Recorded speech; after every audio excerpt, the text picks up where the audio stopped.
KG கேக்குக்கான rasmalai ஃபுல்லா செஞ்சு முடிச்சதுக்கு அப்புறம் கஸ்டமர் கால் பண்ணி கேக்கு வேண்டாம் ஆர்டர் கேன்சல்னு சொல்லிட்டாங்க.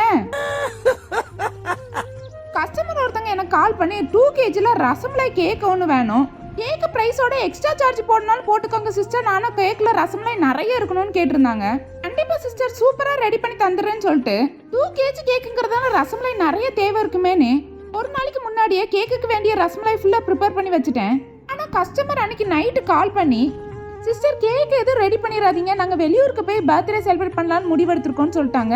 அப்படி சொன்னதும் எனக்கு தூக்கி வாரி போட்டுருச்சு. இவ்வளோ ரசமலாய் நம்ம என்னடா பண்றதுன்னு யோசிச்சுட்டு இருக்கேன். அடுத்த நாள் காலையில ஒரு கஸ்டமர் கால் பண்ணி ரசமலாய் பென்டோ கேக் கிடைக்குமான்னு கேட்டிருந்தாங்க.